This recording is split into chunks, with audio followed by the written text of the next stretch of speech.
Romanos, un estudio inductivo, con el pastor Víctor Manuel Buitrago. Señor, yo te doy gracias porque podemos terminar este estudio de Romanos y lo hacemos gracias a que tu Espíritu Santo nos ha estado ayudando durante todo este tiempo. Esta es nuestra última lección y te ruego que ayude a quienes han seguido todo este estudio y que tú fortalezcas nuestra vida espiritual y nuestro conocimiento de ti con esta última lección. Gracias en el nombre de Cristo Jesús. Amén. Les había dicho que iba a hacer una lección número 31 con el propósito de ahondar algunas cosas. Lo he dividido en dos partes esta última lección. La primera parte voy a tratar de hacer como un resumen de todo lo que es el libro de Romanos. Es una vista panorámica de todo el libro de Romanos. Entonces, comencemos nuestro viaje por el libro de Romanos. Entonces, esta es la epístola de Pablo a los romanos, que se puede llamar o se puede tomar como punto principal los fundamentos de la fe. Este es un viaje por las verdades centrales del Evangelio. ¿Quién les habla? Víctor Manuel Buitrago Cruz. Entonces, el Evangelio y la justificación por la fe sería la primera parte de Romanos, lo cual abarca la necesidad universal de la salvación, y esto se nos presenta en Romanos capítulo 1 al capítulo 3. Luego viene como Pablo establece que todos, tanto los judíos como los gentiles, han pecado. Todos hemos pecado. Romanos 3:23 lo confirma, lo afirma, por cuanto todos pecaron y están destituidos de la gloria de Dios. Ahora, Pablo nos dice que la ley revela el pecado, pero que la ley no nos puede salvar. Que la justificación es por la fe en Cristo Jesús. Esto lo abarca desde el capítulo 3, versículo 21, hasta el capítulo 5, versículo 21, que la justificación es por la fe. Dios es Dios, escuche, esto es muy importante. Dios ofrece su justicia a través de la fe en Jesucristo. Romanos 3:24 dice, siendo justificados gratuitamente por su gracia, mediante la redención que es en Cristo Jesús. La fe de Abraham, como ejemplo para nosotros, que está en Romanos 4, vienen los beneficios de la justificación, que son principalmente la paz con Dios, el acceso a la gracia y a la esperanza, que están en el capítulo 5, del versículo 1 al 5. Luego en la segunda división de Romanos es la vida cristiana y la santificación, que abarca del capítulo 6 al capítulo 8. La libertad del pecado y vida en el Espíritu. Somos muertos al pecado, pero vivos para Dios en Cristo Jesús. En la segunda parte me voy a detener un poquito entre los capítulos 6 y 7 para hacer un énfasis en el capítulo 8. El conflicto interno del creyente, que está en Romanos 7. Ay de mí, miserable de mí, dice Pablo, porque lo que quiero hacer no lo hago y lo que no quiero hacer eso sí hago. La vida guiada por el Espíritu, que está en Romanos capítulo 8, del 1 al 17, en la segunda parte de esta lección, es donde voy a hacer ese pequeño énfasis. Ahora pues, ninguna condenación hay para los que están en Cristo Jesús. La lucha contra el pecado y la victoria en Cristo. El poder del Espíritu Santo para vencer el pecado. Esto dice Romanos 8:13. Y la seguridad del amor de Dios. Este capítulo 8 es súper importantísimo y pudiéramos demorarnos yo no sé cuánto haciendo estudio sobre Romanos 8. Antes, en todas estas cosas, somos más que vencedores por medio de aquel que nos amó. La tercera parte de Romanos son las aplicaciones prácticas de la fe. La transformación de la mente y el servicio a Dios está en Romanos 12. No os conforméis a este siglo, sino transformaos por medio de la renovación de vuestro entendimiento. El uso de los dones espirituales para servir en el cuerpo de Cristo lo encontramos en Romanos 12, del 3 al 8. Bueno, aquí ya me fui donde no era. Actitudes y comportamientos que deben caracterizar a los creyentes están en Romanos 12, del 9 al 21. El amor y las relaciones con los demás, Romanos 13 al 15. Sometimiento a las autoridades, están en Romanos 13, del 1 al 7. Y el amor como cumplimiento de la ley, en Romanos del 8 al 10. La aceptación mutua entre los creyentes fuertes y los creyentes débiles. Tal vez usted se acuerda que lo tocamos un poquito allí cuando hablamos de esta parte de soportarnos y ayudarnos. Romanos 14 hasta el 15:7. En Romanos 15:7 dice: por tanto recibíos los unos a los otros, como también Cristo nos recibió, para gloria de Dios. Luego vamos a entrar ahora sí en la segunda parte de este tipo de estudio, esta lección que quiero que enfaticemos. Ya tenemos esa visión panorámica de todo lo que nos enseña Romanos, pero esto es ¿cómo se diría? Es algo así como cuando usted se sube a un edificio alto y mira una ciudad. Usted la ve toda, pero no puede entrar en los detalles de las calles, de este tipo de cosas. En Colombia, en Bogotá, hay un cerro que se llama el Cerro de Monserrate. Cuando uno se sube allí al Cerro de Monserrate, cuando está en la parte más alta del cerro, puede mirar una gran parte de la ciudad de Bogotá.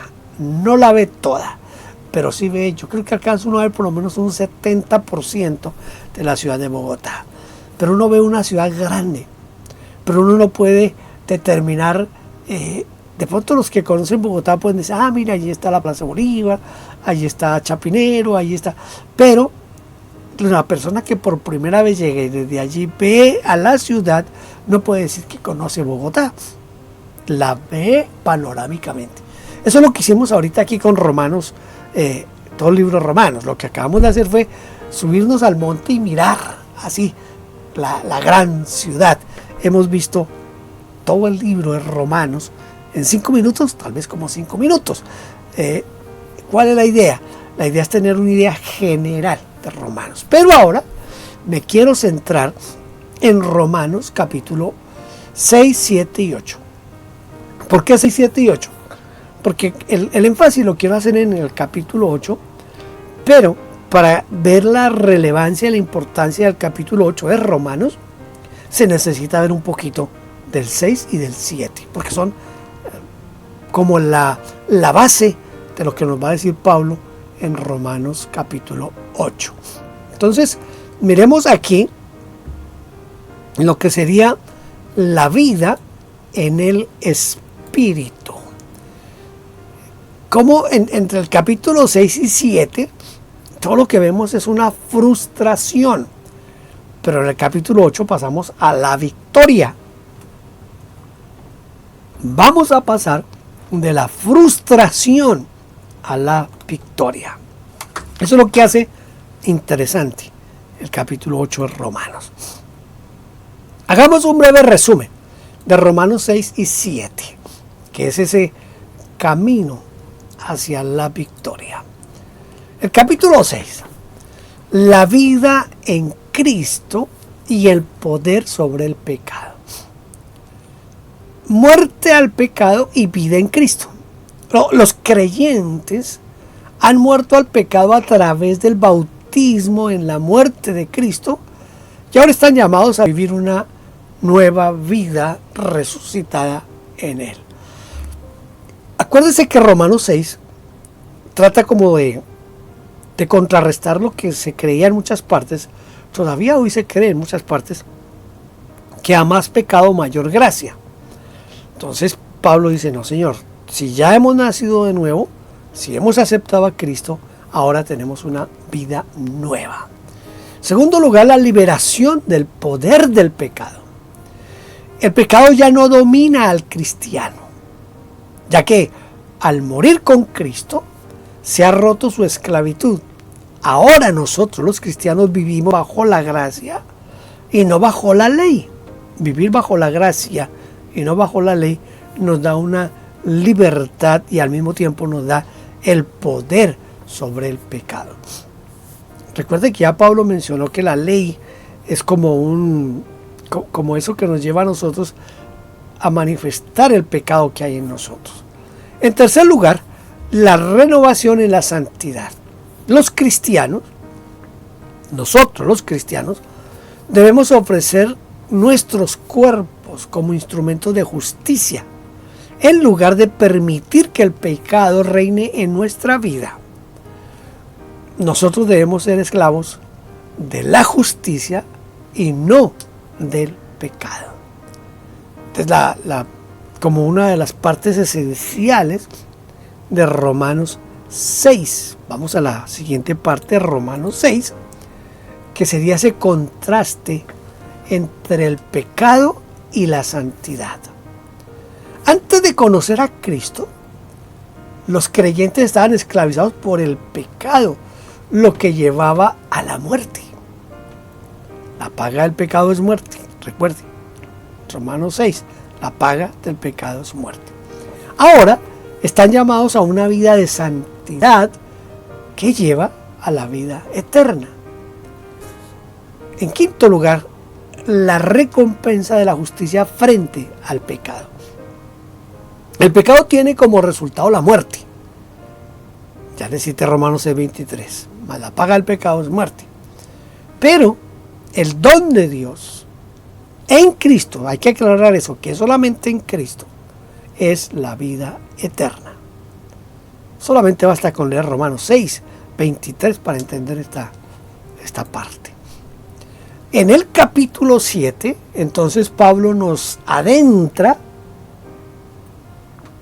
en un aspecto bien complicado, bien difícil, porque aparentemente decir que al estar en Cristo ya no cometemos pecados, ya no estamos en el pecado, nos enfrentamos con una realidad. Esa realidad es que sí, todavía hacemos pecado.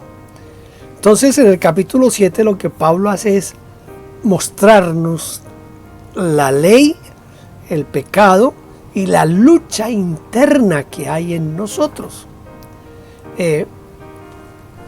La ley y la muerte al pecado. La ley revela el pecado, pero no puede liberar del poder del pecado. Al morir con Cristo, los creyentes también han muerto a la ley, lo que les permite vivir para Dios, y esto lo hacemos bajo la gracia. Pero, segundo, tenemos una lucha interna. Esa lucha interna de todos los creyentes, todos los que estamos en Cristo, tenemos esa lucha interna. Y Pablo describe la lucha interna entre el deseo de hacer el bien y la inclinación que tenemos nosotros hacia el mal. Tenemos una naturaleza pecaminosa.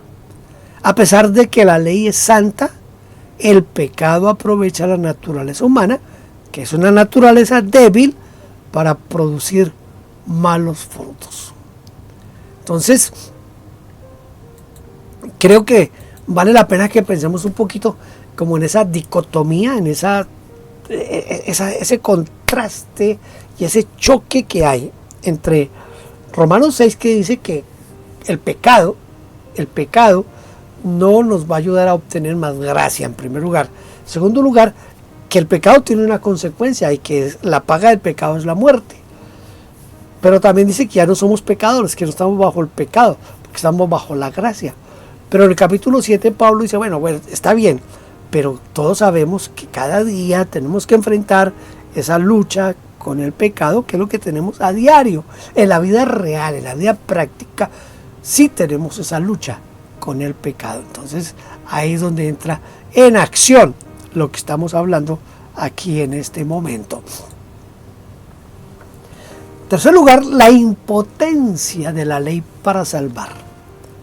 Mire, la ley no tiene el poder para liberar del pecado. Solo lo revela. La ley lo que hace es mostrarnos que ahí está el pecado. Sin embargo, los creyentes, pues ya no estamos bajo la ley, sino que estamos bajo la gracia. Y si no estamos bajo la ley, entonces ya no está la ley para mostrarnos la presencia del pecado en nosotros. Entonces viene la cuarta parte, que es la parte quizás como la más crucial aquí en el capítulo 7, que es el conflicto entre la carne y el espíritu. Pablo confiesa, miren lo que Pablo confiesa, y que muchos hasta lo han malinterpretado, este aspecto de lo que Pablo nos presenta aquí. Aunque desea hacer el bien, se encuentra haciendo lo que no quiere debido a la naturaleza pecaminosa. Este conflicto simboliza la batalla entre el espíritu renovado, porque hemos nacido de nuevo, y la carne. Interiormente hemos nacido de nuevo por el poder de Dios y por el poder del Espíritu, pero todavía está con nosotros esta naturaleza carnal y pecaminosa.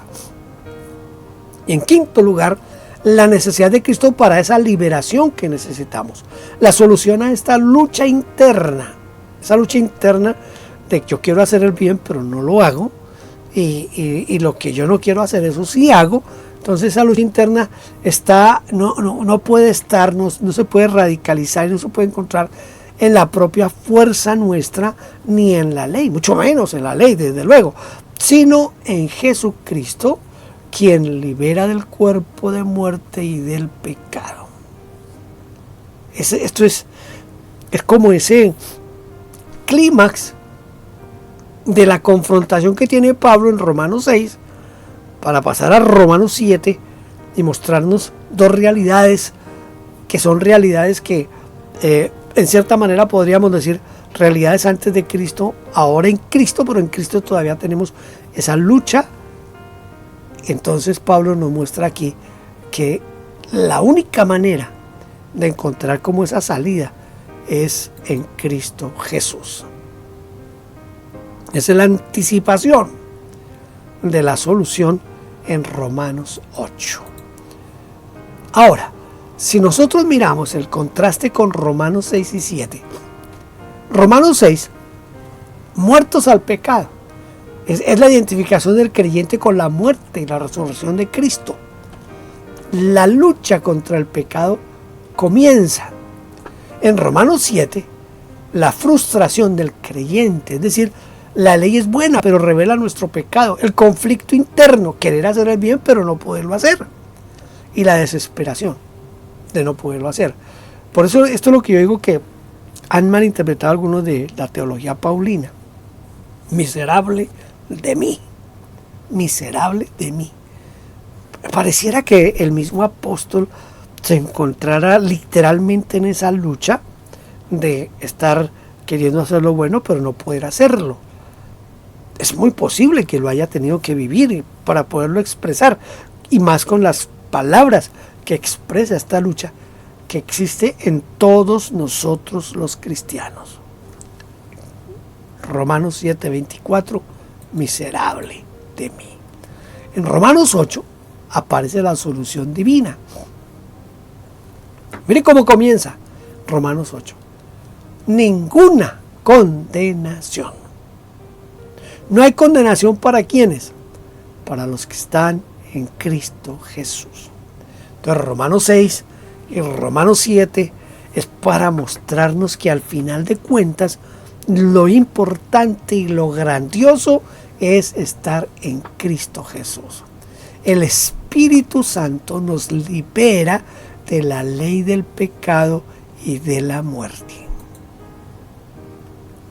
Viene ya lo que quiero como enfatizar un poquito, que es la vida según el Espíritu, que está entre el versículo 1 y el versículo 11 de Romanos 8.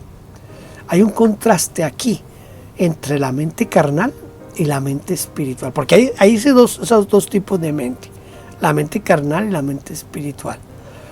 El Espíritu Santo es la fuente de vida y de paz, que es el que va a llenar mi mente espiritual. La morada del Espíritu en nosotros los creyentes nos da entonces la garantía y el poder de vencer al pecado. Somos hijos y herederos, según Romanos 8 del 12 al 17. Ya dejamos de ser esclavos, ya no somos esclavos de la ley. Ahora hemos dejado el lugar del esclavo para pasar a ser hijos. Y al ser hijos, somos herederos de Dios y coherederos con Cristo Jesús. Esto nos lleva a pensar y a sentir la obligación de vivir según el Espíritu Santo. Según el Espíritu Santo. Yo no sé si leer los textos bíblicos aquí en este momento, porque yo de pronto me tomaría más tiempo del que tengo calculado para esta lección, pero les recomiendo que usted los lea. Si quiere, detenga el video en este momento y lea los versículos en la medida en que vamos avanzando. ¿Le parece? Somos guiados por el Espíritu porque somos hijos de Dios. Solamente los hijos de Dios podemos ser guiados por el Espíritu de Dios, porque el Espíritu de Dios opera en nuestra mente, en nuestro corazón, dentro de nuestro propio espíritu. ¿Por qué? Porque es un espíritu que nos ha adoptado como hijos, y es ese espíritu el que nos ayuda a clamar Abba Padre. Algunos dicen que este Abba Padre es algo así como decirle a Dios papito. Depende de la cultura en la que vivamos, porque no en todas las culturas se puede utilizar eso. En el inglés le dicen daddy. Daddy es como el papito que usamos en el español, por lo menos en Colombia lo utilizamos para eso. En Colombia hay un sector de Colombia donde hablamos de papi, ese papi que es como la parte cariñosa de decir papá, pero el papi es como más afectivo, como más lleno de amor. Entonces no todos le dicen al papá, le dicen papi, o a la mamá no le dicen mami, todo el mundo. Entonces aquí este Abba Padre es algo así como esa expresión del reconocimiento de la paternidad, de que Dios es mi Padre, pero va un poquito más allá, porque hay una profunda relación de amor, de cariño, de entrega, tanto de nosotros hacia Dios como desde luego que Dios lo ha hecho todo el tiempo. Entonces somos adoptados por el Espíritu Santo, y por eso podemos llamarle a Dios papito, Abba Padre. Somos coherederos con Cristo en los dos aspectos. Somos coherederos tanto en el sufrimiento como en la gloria, porque es que a veces queremos solo la parte de las calles de oro y el mar de cristal, pero también somos coherederos en el sufrimiento. El Señor dijo: si a mí me persiguieron, a ustedes los van a perseguir también. No crean que van a recibir mejor trato del que yo recibí. Entonces somos coherederos, pero somos coherederos en todo, en todo. En quinto lugar, la esperanza de esa gloria futura, que está entre el versículo 18 y el versículo 30. Eso es una parte importante en la vida cristiana, porque nos ayuda a entender y ver que los sufrimientos que tenemos en este momento no son nada comparables con la gloria que vamos a recibir en la eternidad. Cualquier vicisitud, cualquier momento difícil, enfermedad, persecución, angustia que tengamos aquí en este momento, no será nada comparable con la gloria que vamos a experimentar. Entonces, eso es muy importante. La creación gime, esperando la redención. La redención. Y el Espíritu, esta parte me encanta, el Espíritu Santo nos ayuda en nuestra debilidad. Pues, ¿qué hemos de pedir como conviene? Pues no lo sabemos. Pero el Espíritu sí sabe lo que nosotros necesitamos y Él nos ayuda en nuestras debilidades. Entonces, esto es importante, importante. Y debemos de entender, hay unos aspectos de la vida cristiana que nosotros a veces o no queremos entender o no los queremos tomar. Pero escuche, cada evento, cada cosa, cada asunto que pasa en nuestra vida nos va a ayudar a fortalecernos, a formar nuestro carácter y nos va a ayudar en todo. Porque para los que aman a Dios, todas las cosas les ayudan a bien. Y cuando habla aquí de todas las cosas, no se refiere solo a las cosas buenas, sino que se refiere a todo tipo de cosas. Se está refiriendo a, por ejemplo, las enfermedades. Yo una vez predicaba, cuando era un poco más joven, predicaba que una cosa es decirle a la gente que Dios sana y de pronto orar y ver uno como la gente se sana. Pero otra cosa mucho más diferente es decir que Dios me sanó a mí. Cuando yo he sentido la sanidad de Dios en mi propio cuerpo, eso es mucho más enriquecedor. Entonces, si yo estoy enfermo y oro y el Señor me sana, u otra persona ora por mí y el Señor me sana, eso va a fortalecer mi fe. Entonces, todas las cosas ayudan para bien. Pierdo el trabajo, inmediatamente vienen las preocupaciones: cómo voy a pagar la renta, cómo voy a alimentar a mi familia, cómo voy a cubrir mis gastos, porque estoy sin empleo. Nos dedicamos a esperar en Dios y Dios nos da un trabajo mejor. Tuvimos un momento de crisis, pero el resultado fue mejor.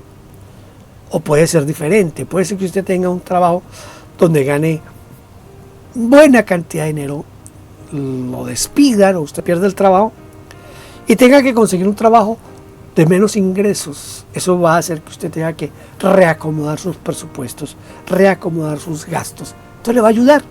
O sea, todo nos ayuda para bien. Las enfermedades, el dolor, la economía, todo nos ayuda para bien. Entonces tengamos en cuenta esa parte, porque es que a veces creemos que solamente nos ayudan a bien las cosas que son buenas. La cadena inquebrantable. Escuche, esta es una cadena que en cierta manera ha formado hasta dificultades en algunos por la interpretación teológica que se ha dado a esto, pero yo no me voy a entrar en esto. Pero mire esa cadena inquebrantable que nos presenta Pablo. Primero, la presciencia de Dios. Presciencia. El que usa esa palabra es el apóstol Pedro, la presciencia de Dios. ¿Qué es la presciencia de Dios? La presciencia de Dios es el conocimiento anticipado que Dios tiene de todas las cosas.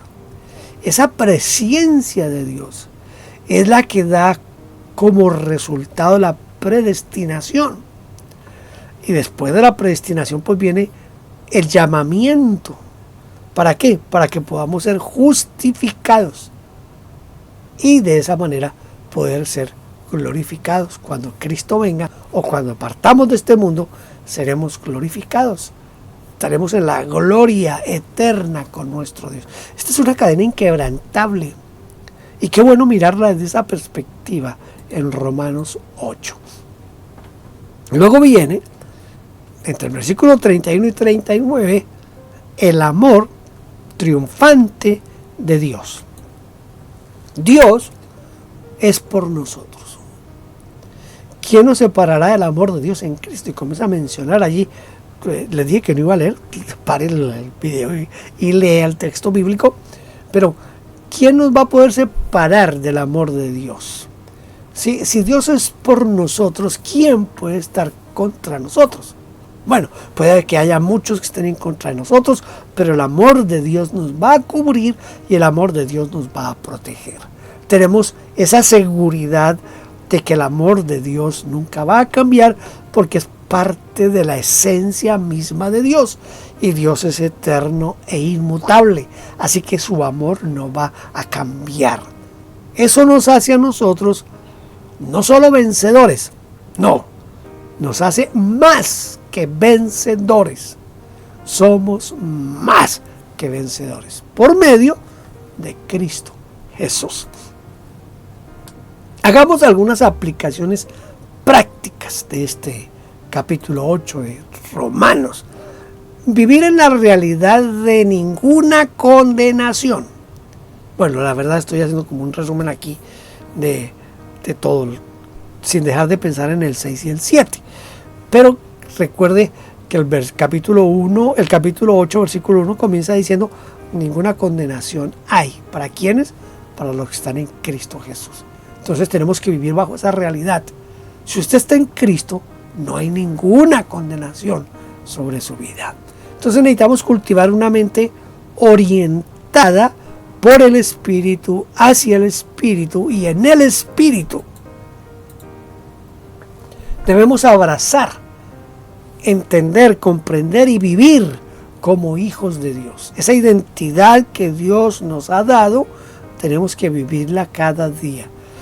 No es un asunto de autoconvencimiento, no. Es un asunto de vivir lo que somos. Usted es hijo de Dios, usted tiene una identidad como hijo de Dios, viva como hijo de Dios. Usted debe mantener la perspectiva eterna, sobre todo cuando usted está en momentos difíciles.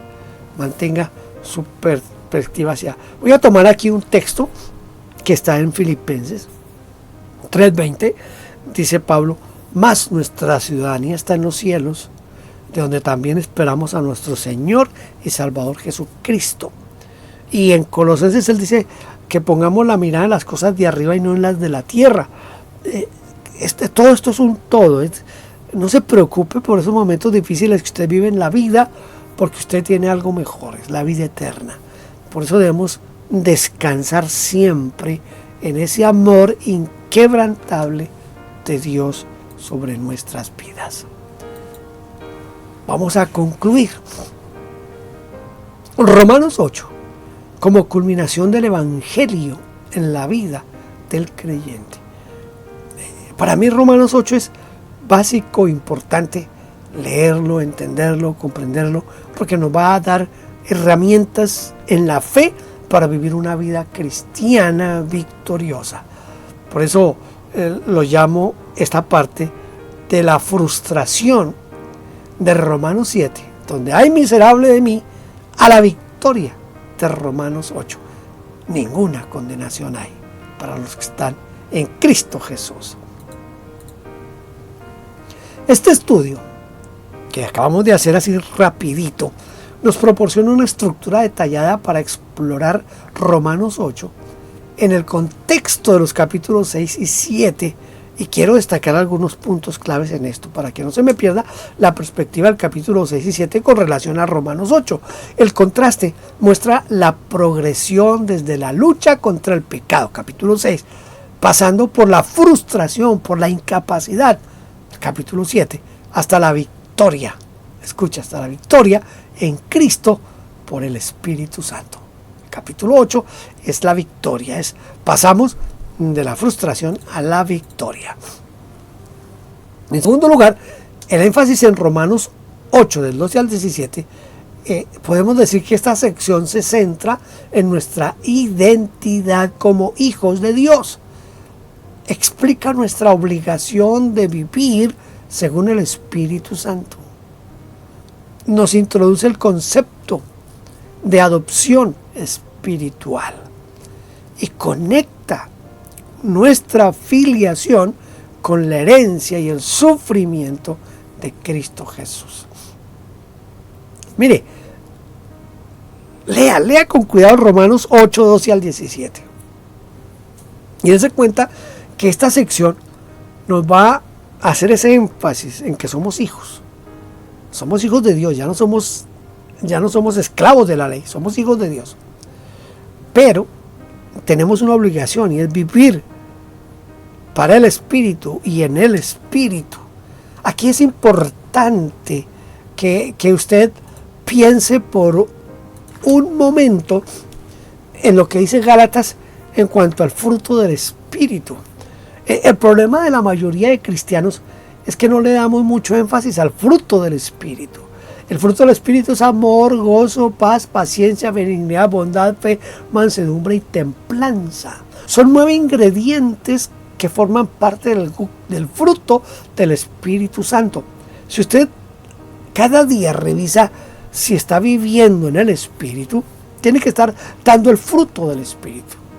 El amor, el gozo, la paz, todo esto que está aquí mencionado es parte súper importante en lo que estamos diciendo de vivir en el Espíritu. Esa obligación de vivir en el Espíritu. Entonces hay que tenerlo bien en cuenta. En tercer lugar, la estructura del capítulo 8 comienza con ninguna condenación, versículo 1. Pasa por nuestra adopción como hijos, aborda el tema del sufrimiento y la esperanza y concluye con la seguridad del amor de Dios. ¿Quién nos separará?